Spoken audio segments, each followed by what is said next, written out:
This is an example of a dynamics physics problem, and here's the problem. A 0.08 kilogram ball is connected to by a massless rope to a pole, and they're all riding in this hot air balloon. And the balloon's moving at a constant horizontal speed, 3 meters per second, and then horizontally, and then is dropping at 1 meter per second, constant speed as well. And the ball is rotating about this pole at a constant speed relative to the pole of 17 meters per second, and the angle between the rope and the pole is constant. The question is, what's the force on the rope? And here's the radius difference at this position of the difference between the center of the ball and the pole is 3.1 meters. And so you pause right now, solve the problem, and then I'll come back with my solution.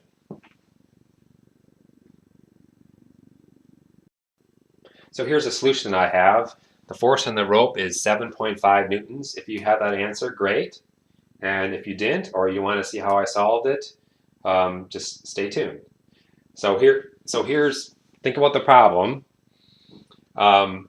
We have constant speeds of this, or constant speeds or velocity of this system moving to the side, and forces are just forces mass times acceleration. So if something has a constant speed, there's no force associated.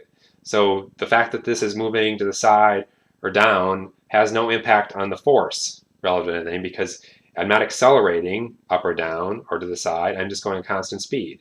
So my acceleration in all other directions, in these directions, is zero. So I don't need to consider that because the magnitude is zero. But now we think about the system of the ball and the post. So it's essentially almost the same problem as if it's on the ground, because it doesn't matter. This system is moving at a constant speed up or down. So really this analysis is the exact same problem of this being on the ground. So now if I think about this on the ground, so I have the pole and I have this ball and it's spinning around this pole at a constant speed. The tangential velocity of this ball is perpendicular to this rope, and it's at 17 meters per second. This is the tangential relative to the center of rotation, where it's going around. So at every moment is tangent to the center, and I know from that there's no acceleration in any other direction. The only acceleration we have is the acceleration tangent to the ball. Toward out, it's the centripetal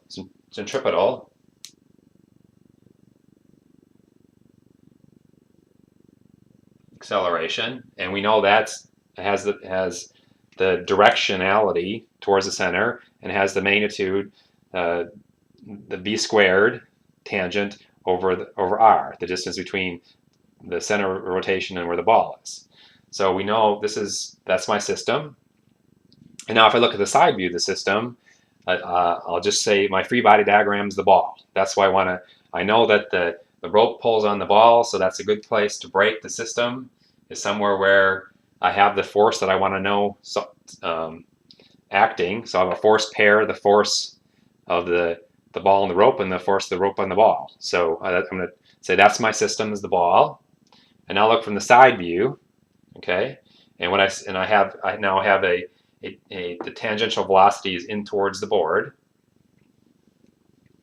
Okay, so free body diagram of the ball. So what forces act on the ball? Well, I have gravity, which is acting towards the center of the earth, mg. I have the force of the rope pulling on the ball, and I was told that there's a constant angle between the rope and the ball, and so I'm going to designate that angle as theta relative to the horizontal. That's a convenient way of doing it. So there's my force of the rope. And again, my center of rotation is here because I'm rotating into the board around this here. So my acceleration is toward the center because there's my pole is acting over here. It's rotating around it. And my acceleration in the other direction is zero. So I'll put that there too. Now I think about coordinate system. So I always want to have my coordinate system best if it's lined up with some acceleration I know, in the exact same direction. So I know that acceleration, so I'll call that the x direction, and then I'll have a y direction. And no acceleration in that direction is 0. So there's my fruit by diagram for the system. Now I'm going to write my sum of forces for each of the vectorial directions. I'll start with the y direction. So it's I call y positive here. All the sum of the forces in the y direction is the mass times acceleration in the y direction, which I know is 0. Okay, then that equals to all the sum of all the forces in the y direction. So I have the component of the force of the rope upwards would be that's this component. So that'd be F rope sine of theta. And then I have this negative force acting minus mg. If I do the sum of the forces in the x direction, call this positive. It's mass times acceleration in the x direction. Less mass, I know what acceleration is. It's the tangent squared velocity of the ball relative to the pole divided by the radius. So I know that number. And then I have this gravitational force doesn't have any x component, but the x component here of the rope is F rope cosine of theta. So now I have two equations, and the things I don't know, I have two unknowns, F rope and theta. Everything else I know. So now we're going to go here from this first equation, I just can solve for F rope, just simple algebra. And same thing from here, I can solve for F rope, and I know F rope is the same. So I can say those are the same and make these two equal right here. And then I can just solve for sine theta over cosine theta, which is tangent theta. Okay, so that turns out to be RG over v squared of the ball tangent. You can see the masses cross out. There's a mass on both sides, so the angle doesn't matter on mass.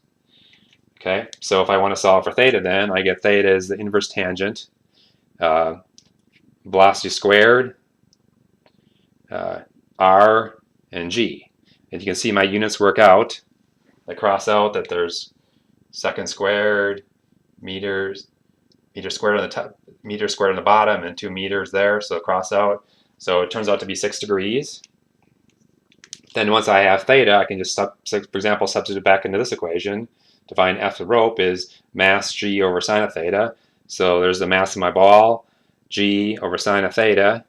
And then I need to do my units conversion to get to newtons. Then what newton is a kilogram meter per second squared? And I can solve for F rope is 7.5 newtons.